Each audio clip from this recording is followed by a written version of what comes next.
Good evening all students.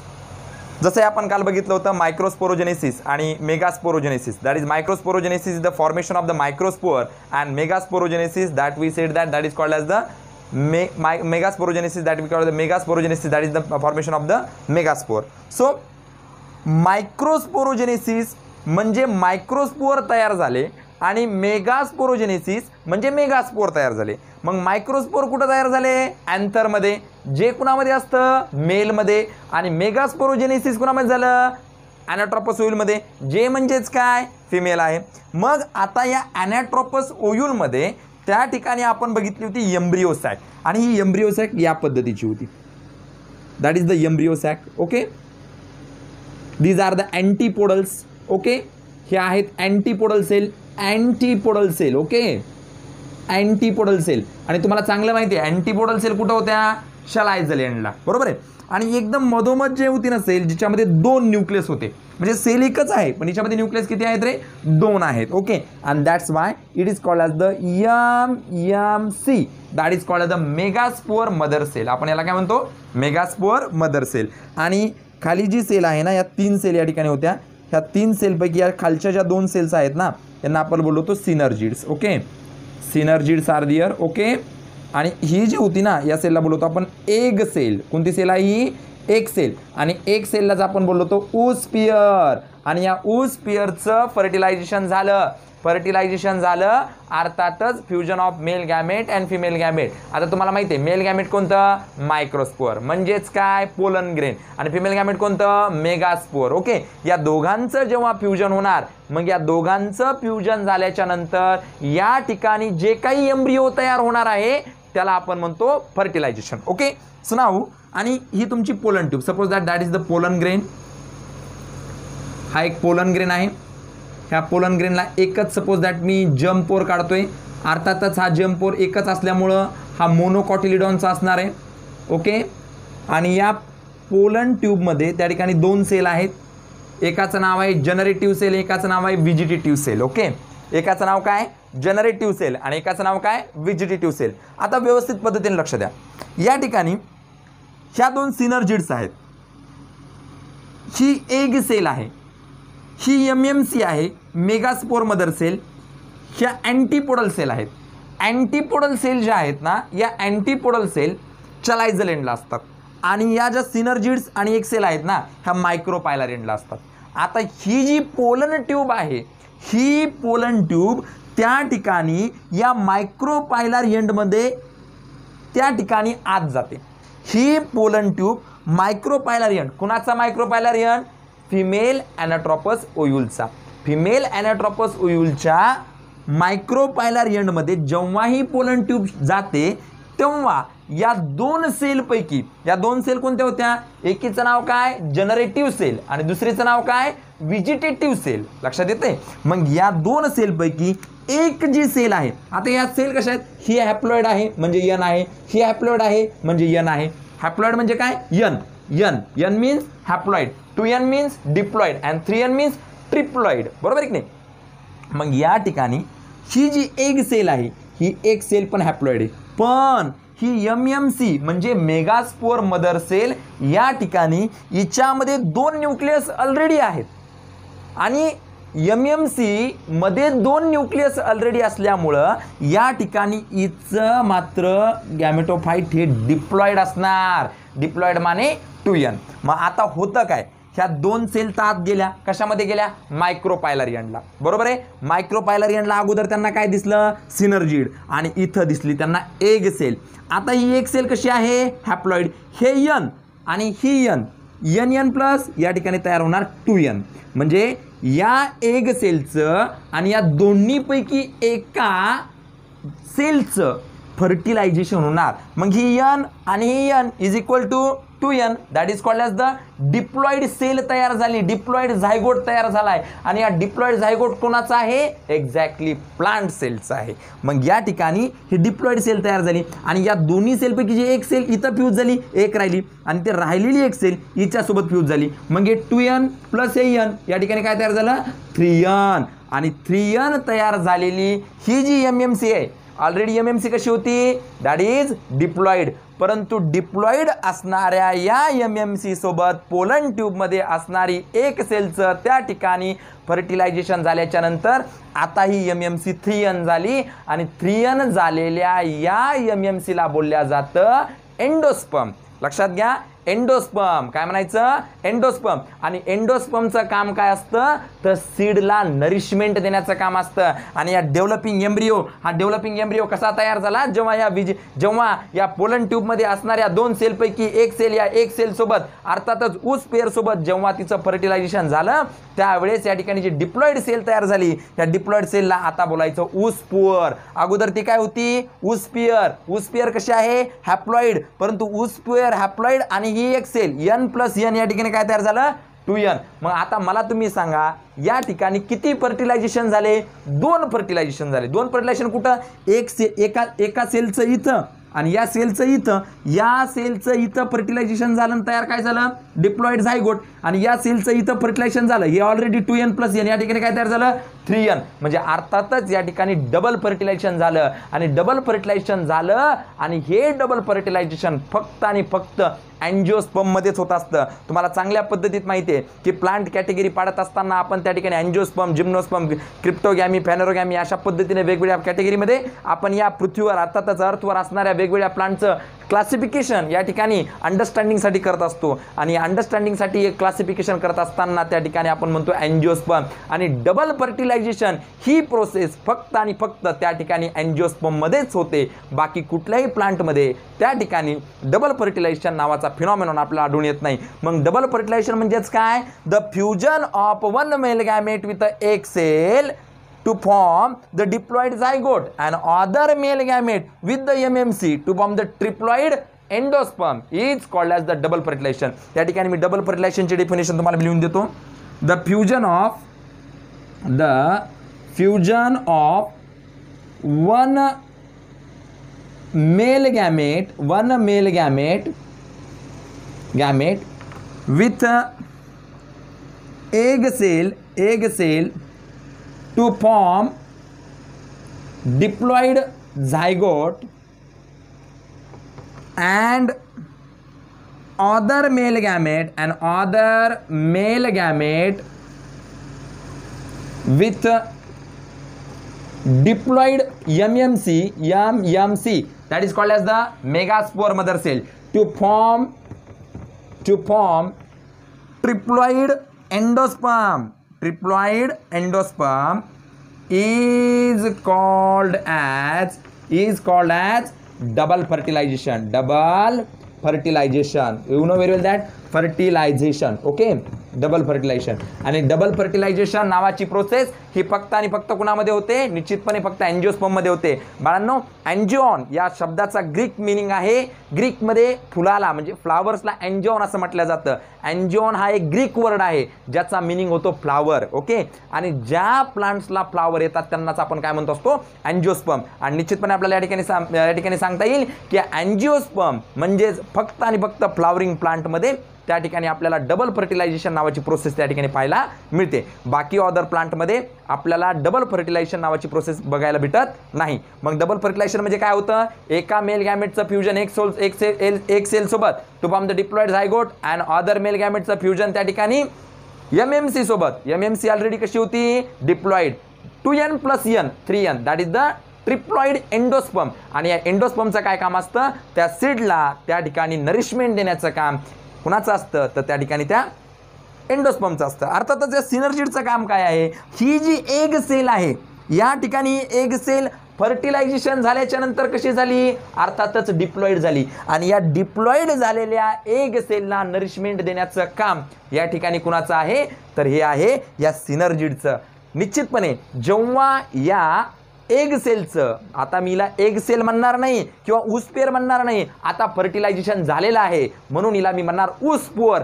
आता या ऊसपोअरचं या ठिकाणी नरिशमेंटचं काम कुणाचं असेल तर हे सिनर्जिडचं आहे. आणि निश्चितपणे जेव्हाही या ऊसपोअरचं त्या ठिकाणी डेव्हलपमेंट होणार, तेव्हा या सिनर्जी त्या ठिकाणी डिसॅपियर होणार. त्याचबरोबर या अँटीपोडल सुद्धा त्या ठिकाणी काय होणार आहेत, डिसॅपियर होणार आहेत. आणि अशा पद्धतीनं ही जी प्रोसेस आहे या टोटल प्रोसेसला आपण बोलत असतो double fertilisation, the fusion of one male gamete with the egg cell and other male gamete with the diploid MMC to form the triploid endosperm, that is called as the double fertilisation. आणि double fertilisation मध्ये कुठल्याही प्रकारच्या दोन्ही pollen grain अर्थातच याचा use झालेला आपल्या या ठिकाणी दिसून येतो, असं आपण म्हणू शकतो. तुम्ही हे पॉईंट्स क्लिक करू शकता. Point to be noted.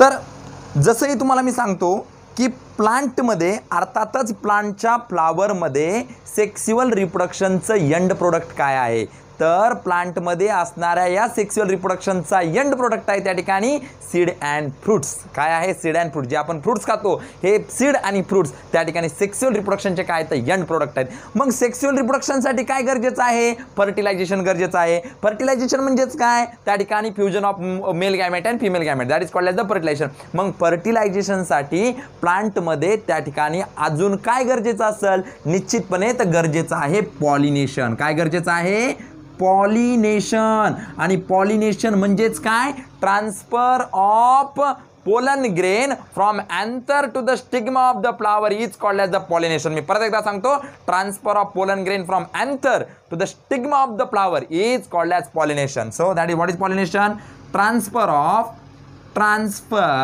Of pollen grain. निश्चितपणे pollen grain, that is called as the, yes exactly, that is called as the microspore, that is called as the microspore. So transfer of pollen grain from anther, what is anther, where the microsporogenesis takes place, which have the 4 pollen sac, and that's why anther is called as to be the tetralocular. What is anther called as the tetralocular? Why? Because it contains the 4 pollen sac. What happens in the pollen sac? That is the microsporogenesis. What is the microspore? Formation of the microspore. Transfer of pollen grain from anther to the stigma of a flower is called as pollination. Okay, is called as the pollination. Transfer of pollen grains from anther to the stigma of the flower is called as the pollination. Okay, so pollination म्हणजे फुलाचे pollen grain स्टिग्मापर्यंत पोहोचवणे, स्टिग्मापर्यंत जाणे म्हणजे त्या ठिकाणी fertilisation होणं. Okay, आता तुम्हाला चांगल्या पद्धतीनं माहिती आहे की फ्लावरमध्ये जे पोलन ग्रेन तयार होतात हे पोलन ग्रेन नॉन मोटाईल आहेत, त्याचबरोबर हे युनिसेक्स्युअल आहेत. मग युनिसेक्स्युअल असणारे, नॉन मोटाईल असणारे हे पोलन ग्रेन अँथरकडून स्टिग्माकडे जायचं कसं, तर हे जाण्यासाठी 2 फॅक्टर असतात. नंबर 1 म्हणजे बायोटिक आणि नंबर 2 म्हणजे अबायोटिक. फर्स्ट आपण मी बघतो पहिलावाला कोणता, अबायोटिक घेतो, अबायोटिक. ओके, आणि नंबर 2 कोणता, बायोटिक. ओके, आता अबायोटिक फॅक्टर आणि बायोटिक फॅक्टर यांच्या माध्यमातून आपल्याला जे काही पोलन ग्रेन मायक्रोस्पोरोजेनेसिसच्या माध्यमातून फुलामध्ये अँथरमध्ये तयार झालेले आहेत, हे अँथरमध्ये तयार झालेले पोलन ग्रेन अर्थातच मायक्रोस्पोर त्या ठिकाणी फुलाच्या अँथर स्टिग्मापर्यंत पोहोचवणे, that is called as the pollination. मग हे पॉलिनेशन होण्यासाठी किती फॅक्टर गरजेचे आहेत, पहिलावाला कोणता, अबायोटिक, दुसरावाला कोणता, बायोटिक. अबायोटिक फॅक्टर म्हणजे कोणते, those which are non living, ज्यांच्यामध्ये कुठल्याही प्रकारचा जीव नाही त्यांना आपण काय म्हणतो, अबायोटिक. अबायोटिकमध्ये काय येतं, एअर येते, त्याचबरोबर काय येतं, वॉटर येतं. ठीक आहे. बायोटिक, आता तुम्हाला चांगल्या पद्धतीने माहिती आहे बायोटिकमध्ये काय काय येणार, ज्या गोष्टी, ज्या जिवंत गोष्टी, जे जिवंत ऑर्गॅनिझम त्या ठिकाणी त्या फुलाचे पोलन ग्रेन स्टिग्मापर्यंत पोहोचवण्यासाठी मदत करतात, फुलाचे पोलन ग्रेन स्टिग्मापर्यंत पोहोचवण्यासाठी मदत करतात, अशांना आपण काय म्हणतो, बायोटिक. बायोटिकमध्ये काय काय येणार, नंबर 1 म्हणजे इन्सेक्ट्स येणार. ओके, तुम्हाला चांगल्या पद्धती माहिती आहे इन्सेक्ट कोणाला म्हणायचं, those organism which contain the 6 leg, ज्यांना 6 पाय आहेत त्यांना आपण काय म्हणतो, इन्सेक्ट असं म्हणतो. काही इन्सेक्ट आपल्याला चांगल्या पद्धतीने माहिती आहे, जसं की बी माहिती, बी म्हणजेच काय, मधमाशी. मधमाशी त्या ठिकाणी चांगल्या पद्धतीनं पॉलिनेशन करते आणि तुमच्या माहितीच सांगतो 80% पॉलिनेशन हे मधमाशीच्या माध्यमातून होतं, कारण मधमाशी ही फुलामध्ये असणारा नेक्टर गोळा करण्यासाठी या फुलाहून दुसऱ्या फुलाकडे जात असताना एका फुलाचे पोलन ग्रेन दुसऱ्या फुलाच्या स्टिग्मापर्यंत पोहोचवते आणि म्हणूनच त्या ठिकाणी 80% pollination of biotic is occurred with the help of the insect bee and that's why you can say that. Okay, so insect असन, birds असतील, okay, यांच्या माध्यमातून काय होतं, birds असतात किंवा bat, you know very well that bat, that is the वटवाघूळ in Marathi. okay, so यांच्या माध्यमात त्या ठिकाणी काय होतं, पॉलिनेशन होतं. मग आता आपण सगळ्यात पहिल्यांदा बघू की नेमकं पॉलिनेशन तर आपण बघितलंच आहे की transfer of pollen grain from anther to the stigma of the flower is called as the pollination. Okay, मग त्या ठिकाणी असे पॉलिनेशनमध्ये अबायोटिक आणि बायोटिक हे दोन फॅक्टर आपल्याला बघायला मिळतात. अबायोटिकमध्ये कोण कोण येतं, एअर आणि वॉटर. ओके, बायोटिकमध्ये काय येतं, इन्सेक्ट आहेत, बर्ड्स आहेत, बॅट आहेत, ह्या गोष्टी काय करतात, पॉलिनेशन करण्याचं काम करतात. बरोबर की नाही. मग त्याचबरोबर आता आपण बघू की पॉलिनेशनचे प्रकार किती आहेत, types of the pollination. Okay, pollination that is transfer of pollen grain from anther to the stigma of the flower is called as the pollination. So first of all आपण बघू त्या ठिकाणी types of pollination, types of the pollination, types of pollination, types of pollination. Okay, so या ठिकाणी सगळ्यात महत्त्वाची लक्षात घ्या गोष्ट ती म्हणजे अशी की पॉलिनेशनचे दोनच प्रकार आहेत. नंबर एक म्हणजे सेल्फ पॉलिनेशन आणि नंबर दोन म्हणजे क्रॉस पॉलिनेशन. ओके, नंबर एक कोणता, self pollination, self pollination. Okay, self pollination. आणि नंबर टू टाईप कोणता, cross pollination, cross pollination.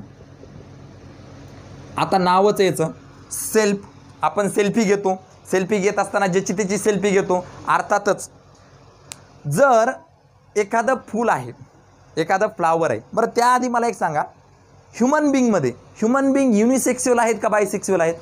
Human being निश्चितपणे कसा आहे, युनिसेक्स्युअल आहे. मी एक तर मेल आहे तर मेलच आहे आणि एखादी लेडीज फिमेल आहे तर फिमेलच आहे. म्हणजे माझ्यामध्ये जो सेक्स प्रेझेंट आहे तो एकच आहे, that is the male. Okay, म्हणजे त्या ठिकाणी ह्युमन बिंग हा युनिसेक्स्युअल आहे. पण फ्लावर्समध्ये तसं नसतं. काही फ्लावर्स हे युनिसेक्स्युअल असतात आणि काही फ्लावर्स हे बायसेक्स्युअल असतात. म्हणजे मला काय म्हणायचं आहे, ज्या फ्लावरमध्ये मेल गॅमेट पण प्रेझेंट आहेत आणि फिमेल गॅमेट पण प्रेझेंट आहेत, परत एकदा बोलतो, ज्या फ्लावरमध्ये मेल गॅमेट पण प्रेझेंट आहेत आणि फिमेल गॅमेट पण प्रेझेंट आहेत, अशा फ्लावरला बोलायचं बायसेक्स्युअल फ्लावर. बाय म्हणजे काय, दोन. जसं आपण म्हणतो मोनो, डाय, ट्राय, टेट्रा, पेंटा, hexa, hepta, octa, Nona and डिका. अर्थात बाय म्हणजे किती, दोन. म्हणजे ज्या फ्लावरमध्ये मेल गॅमेट पण तयार होतात, म्हणजे ज्याच्यात अँथर पण आहे, आणि त्याच फ्लावरमध्ये जर त्या ठिकाणी स्टिग्मा, कार्पेल म्हणजे त्या ठिकाणी फिमेल गॅमेट पण आहेत. ओके, मग ज्या फ्लावरमध्ये मेल गॅमेट पण आहेत आणि फिमेल गॅमेट पण आहेत, अशा फ्लावरला बोलायचं बायसेक्स्युअल फ्लावर. काय बोलायचं, बायसेक्स्युअल फ्लावर. मग बायसेक्स्युअल फ्लावरमध्ये तर तुम्हाला चांगलं माहिती आहे, मेल गॅमेट पण आहेत आणि फिमेल गॅमेट पण आहेत. पण युनिसेक्स्युअल फ्लावरमध्ये फक्त आणि फक्त एक तर मेल गॅमेटच असतील किंवा फिमेल गॅमेटच असतील. मग मला तुम्ही सांगा, जे फ्लावर बायसेक्स्युअल आहे, अर्थात त्याच्यामध्ये पोलन ग्रेन्स पण तयार होतात, म्हणजे मायक्रोस्पोर पण तयार होतं आणि मेगास्पोर पण तयार होतं. मग त्या फुलाचं पोलन ग्रेन त्याच्यातच पडलं, त्याला आपण काय म्हणू, सेल्फ पॉलिनेशन. त्या फुलाचे पोलन ग्रेन त्याच फुलाच्या स्टिग्मावर पडले, that is called as the self pollination, that is called as the self pollination. आणि त्या फुलाचे पोलन, आता दुसरं एक्झाम्पल घ्यायचं क्रॉस पॉलिनेशनमध्ये बघू. समजा एखादा फ्लावर युनिसेक्स्युअल आहे म्हणजे त्याच्यात फक्त मेल गॅमेटच आहेत किंवा फिमेल गॅमेटच आहेत. मग आता हे मेल गॅमेट एक्सटर्नल एजन्सीच्या माध्यमातून, एक्सटर्नल एजन्सी म्हणजे बायोटिक आणि अबायोटिक. बायोटिकमध्ये काय बघितलं, इन्सेक्ट आहे, बॅट आहे, बर्ड आहे. अबायोटिकमध्ये काय बघितलं, वॉटर आहे किंवा त्याचबरोबर आपली एअर आहे. यांच्या माध्यमातून हे मेल गॅमेट फिमेल फ्लावरच्या स्टिग्मावर पडलं, दुसऱ्या फ्लावरच्या, तर ते कोणतं झालं, क्रॉस पॉलिनेशन. ओके, म्हणजे पोलन ग्रेन त्याच फुलाच्या स्टिग्मावर पडले, जिथं ज्या फुलात तयार झाले त्याच फुलाच्या स्टिग्मावर पडले, कोणतं पॉलिनेशन, सेल्फ. आणि या फुलाचे दुसऱ्या फुलावर पडले, हे काय झालं, क्रॉस पॉलिनेशन. ओके, मग आता आपण पहिल्यांदा बघू सेल्फ पॉलिनेशन. मग मला तुम्ही सांगा, सेल्फ पॉलिनेशनमध्ये जे पोलन ग्रेन म्हणजेच मायक्रोस्पोअर ज्या फुलात तयार झाले त्याच फुलाच्या स्टिग्मावर पडणार, म्हणजे हे पॉलिनेशन झालं सेल्फ. मग सेल्फ पॉलिनेशनमध्ये त्या ठिकाणी दोन प्रकार पडतात. पहिलं वाला ॲटोगॅमी आणि दुसरा वाला जिटेनोगॅमी.